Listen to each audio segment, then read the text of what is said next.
श्री दुर्गा सप्तशती।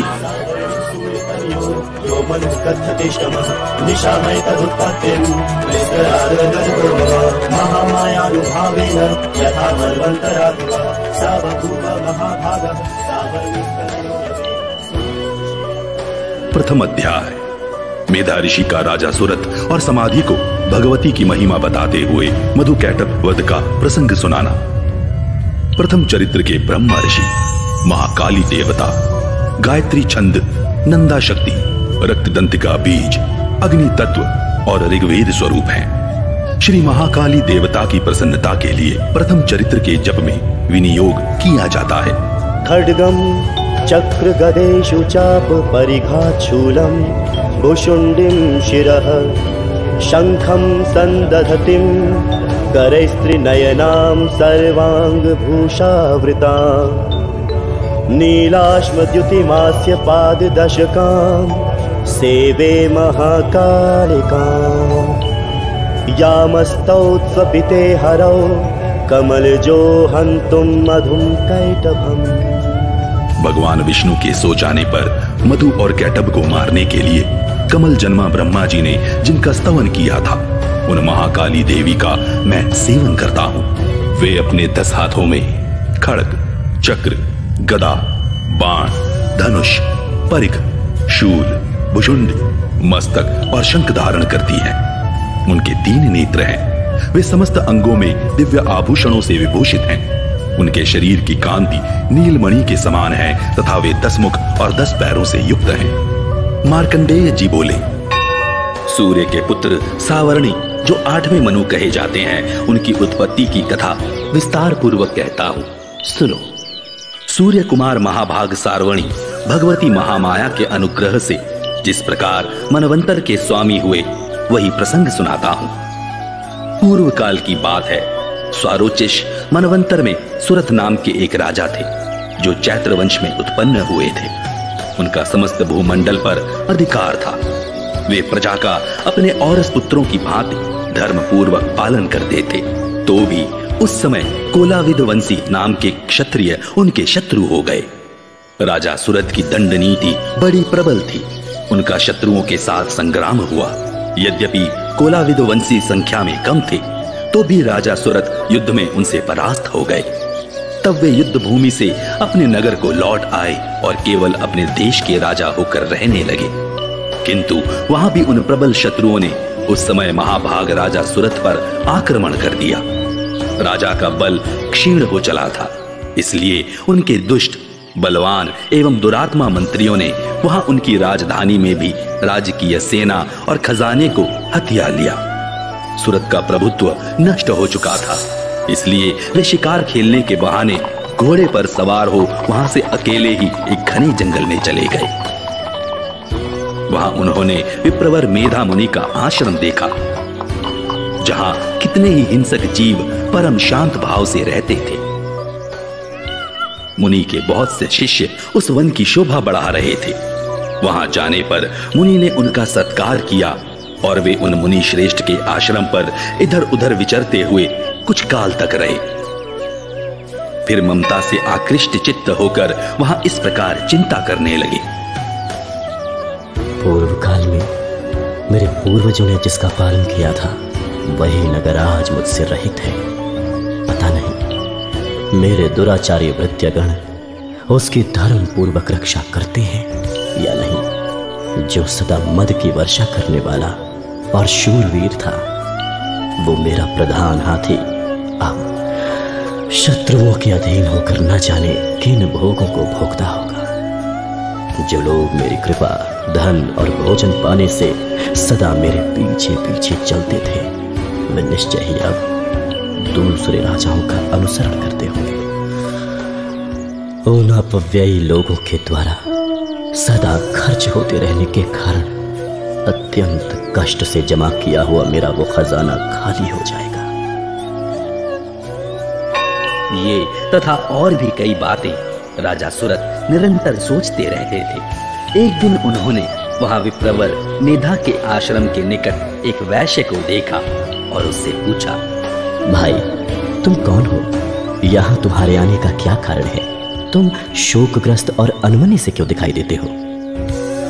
राजा सुरत का यह प्रेम पूर्वक कहा हुआ वचन सुनकर वैश्य ने विनीत भाव से उन्हें प्रणाम करके कहा। वैश्य बोला, राजन, मैं धनियों के कुल में उत्पन्न एक वैश्य हूं। मेरा नाम समाधि है। मेरे दुष्ट स्त्री पुत्रों ने धन के लोभ से मुझे घर से बाहर निकाल दिया है। मैं इस समय धन, स्त्री और पुत्रों से वंचित हूं।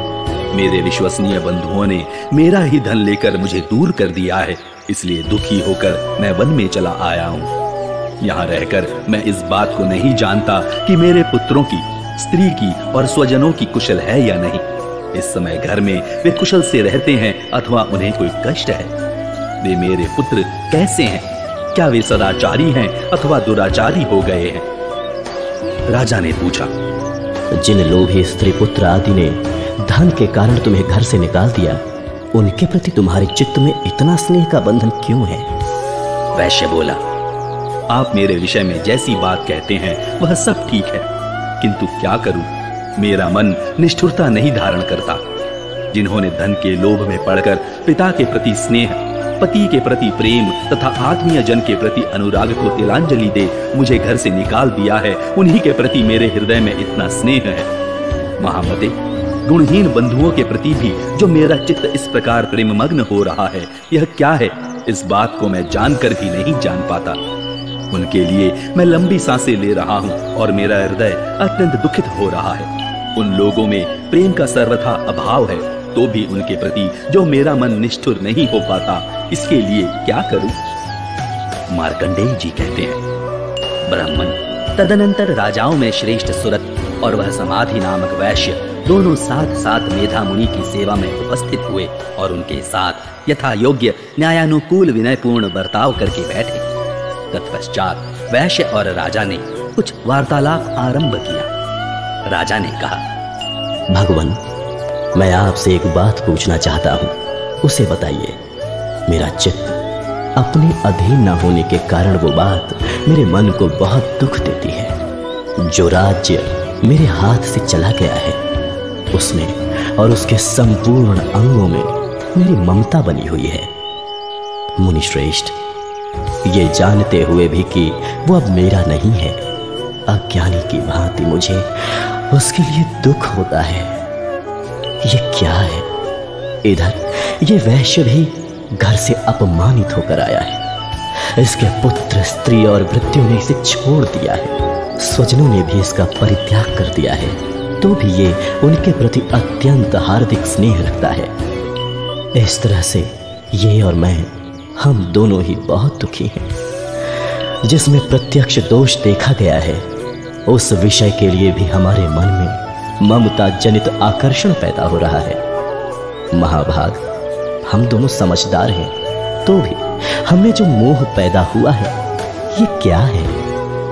विवेक शून्य पुरुष की भांति मुझ में और इसमें ये मूढ़ता प्रत्यक्ष दिखाई देती है। ऋषि बोले, महाभाग, विषय मार्ग का ज्ञान सब जीवों को है। इसी प्रकार विषय भी सबके लिए अलग अलग है। कुछ प्राणी दिन में नहीं देखते और दूसरे रात में ही नहीं देखते, तथा कुछ जीव ऐसे हैं जो दिन और रात्रि में भी बराबर ही देखते हैं। यह ठीक है कि मनुष्य समझदार होते हैं, किंतु केवल वे ही ऐसे नहीं होते। पशु, पक्षी और मृग आदि सभी प्राणी समझदार होते हैं। मनुष्यों की समझ भी वैसी ही होती है जैसी उन मृग और पक्षियों की होती है, तथा जैसी मनुष्यों की होती है वैसी ही उन मृग, पक्षी आदि की होती है। यह तथा अन्य बातें भी प्रायः दोनों में समान ही है। समझ होने पर भी इन पक्षियों को तो देखो, ये स्वयं भूख से पीड़ित होते हुए भी मोहवश बच्चों की चोंच में कितने चाव से अन्न के दाने डाल रहे हैं।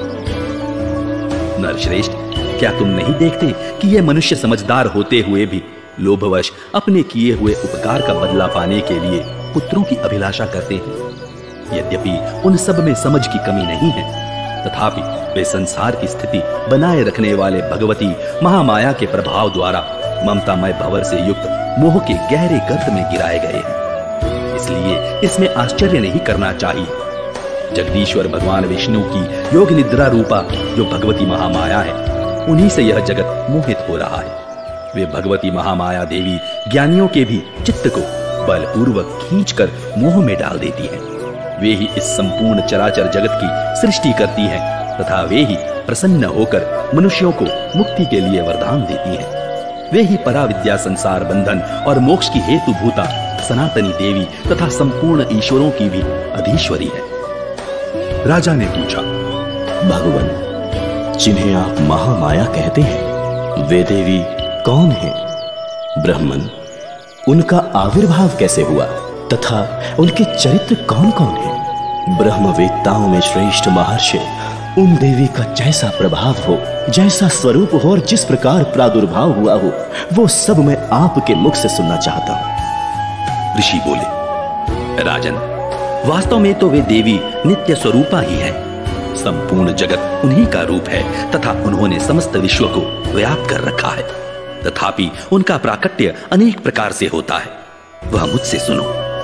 यद्यपि वे नित्य और अजन्मा हैं, तथापि जब देवताओं का कार्य सिद्ध करने के लिए प्रकट होती हैं, उस समय लोक में उत्पन्न हुई कहलाती हैं।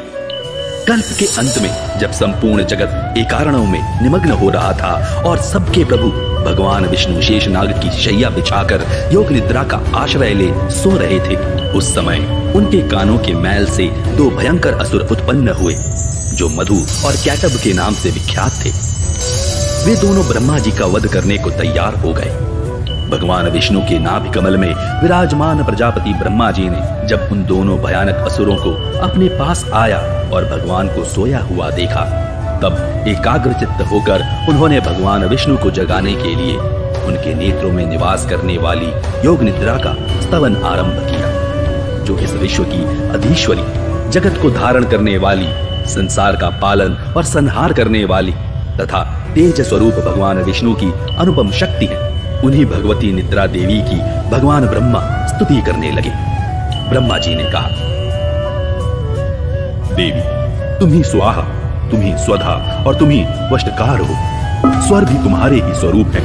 तुम ही जीवनदायिनी सुधा हो। नित्य अक्षर प्रणव में अकार, उकार, मकार, इन तीनों मात्राओं के रूप में तुम ही स्थित हो तथा इन तीनों मात्राओं के अतिरिक्त जो बिंदु रूपा नित्य अर्ध मात्रा है, जिसका विशेष रूप से उच्चारण नहीं किया जा सकता, वह भी तुम ही हो। देवी, तुम ही संध्या, सावित्री तथा परम जननी हो। देवी, तुम ही इस विश्व ब्रह्मांड को धारण करती हो। तुमसे ही इस जगत की सृष्टि होती है, तुम ही से इसका पालन होता है और सदा तुम ही कल्प के अंत में सबको अपना ग्रास बना लेती हो। जगन्मयी देवी, इस जगत की उत्पत्ति के समय तुम सृष्टि रूपा हो, पालन काल में स्थिति रूपा हो तथा कल्पांत के समय संहार रूप धारण करने वाली हो। तुम ही महाविद्या, महामाया, महामेधा, महास्मृति, महामोह रूपा, महादेवी और महासुरी हो। तुम ही तीनों गुणों को उत्पन्न करने वाली सबकी प्रकृति हो। भयंकर काल रात्रि, महारात्रि और मोहरात्रि भी तुम ही हो। तुम ही श्री, तुम ही ईश्वरी, तुम ही री और तुम ही बोध स्वरूपा बुद्धि हो। लज्जा, पुष्टि, तुष्टि, शांति और क्षमा भी तुम ही हो। तुम खड्ग धारिणी, शूल धारिणी, घोर रूपा तथा गदा, चक्र, शंख और धनुष धारण करने वाली हो। बाण, भुषुंडी और परिक, ये भी तुम्हारे अस्त्र हैं। तुम सौम्य और सौम्यतर हो। इतना ही नहीं, जितने भी सौम्य एवं सुंदर पदार्थ हैं, उन सबकी अपेक्षा तुम अत्यधिक सुंदरी हो। पर और अपर, सबसे परे रहने वाली परमेश्वरी तुम ही हो। सर्वस्वरूपे देवी, कहीं भी सत असत रूप जो कुछ वस्तुएं हैं, उन सब की जो शक्ति है, वह तुम ही हो। ऐसी अवस्था में तुम्हारी स्तुति क्या हो सकती है? जो इस जगत की सृष्टि, पालन और संहार करते हैं, उन भगवान को भी जब तुमने निद्रा के अधीन कर दिया है, तब तुम्हारी स्तुति करने में यहाँ कौन समर्थ हो सकता है? मुझको, भगवान शंकर को तथा भगवान विष्णु को भी तुमने ही शरीर धारण कराया है, अतः तुम्हारी स्तुति करने की शक्ति किसमें है? देवी, तुम तो अपने इन उदार प्रभावों से ही प्रशंसित हो। ये जो दोनों दुर्धर्ष असुर मधु और कैटब हैं, इनको मोह में डाल दो और जगदीश्वर भगवान विष्णु को शीघ्र ही जगा दो। साथ ही इनके भीतर इन दोनों महान असुरों को मार डालने की बुद्धि उत्पन्न कर दो। ऋषि कहते हैं, राजन, जब ब्रह्मा जी ने वहां मधु और कैटब को मारने के उद्देश्य से भगवान विष्णु को जगाने के लिए तमोगुण की अधिष्ठात्री देवी योग निद्रा की इस प्रकार स्तुति की, तब वे भगवान के नेत्र, मुख, नासिका, बाहु, हृदय और वक्षस्थल से निकलकर अव्यक्त जन्मा ब्रह्मा जी की दृष्टि के समक्ष खड़ी हो गई। योग निद्रा से मुक्त होने पर जगत के स्वामी भगवान जनार्दन उस एकारणव के जल में शेषनाग की शैया से जाग उठे। फिर उन्होंने उन दोनों असुरों को देखा। वे दुरात्मा मधु और कैटब अत्यंत बलवान तथा पराक्रमी थे और क्रोध से लाल आंखें किए ब्रह्मा जी को खा जाने के लिए उद्योग कर रहे थे। तब भगवान श्री हरि ने उठकर उन दोनों के साथ 5000 वर्षों तक केवल बाहु युद्ध किया।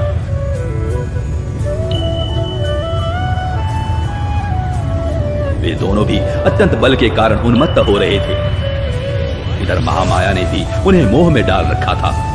इसलिए वे भगवान विष्णु से कहने लगे, हम तुम्हारी वीरता से संतुष्ट हैं, तुम हम लोगों से कोई वर मांगो। श्री भगवान बोले, यदि तुम दोनों मुझ पर इतना ही प्रसन्न हो तो अब मेरे हाथ से मारे जाओ। बस इतना सा ही मैंने वर मांगा है, यहां दूसरे किसी वर से क्या लेना है। ऋषि कहते हैं, इस प्रकार धोखे में आ जाने पर जब उन्होंने संपूर्ण जगत में जल ही जल देखा, तब कमल नयन भगवान से कहा, जहां पृथ्वी जल में डूबी हुई ना हो, जहां सूखा स्थान हो, वहीं हमारा वध करो। ऋषि कहते हैं, तब तथास्तु कहकर शंख, चक्र और गदा धारण करने वाले भगवान ने उन दोनों के मस्तक अपनी जांघ पर रखकर चक्र से काट डाले।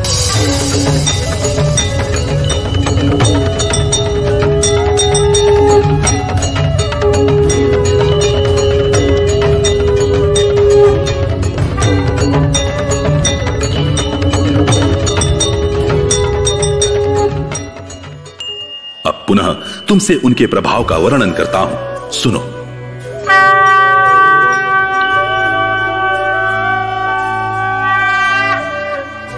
इस प्रकार श्री मार्कंडेय पुराण में सार्वरणिक मनवंतर की कथा के अंतर्गत देवी महात्म्य में मधु कैटभ वध नामक पहला अध्याय पूरा हुआ।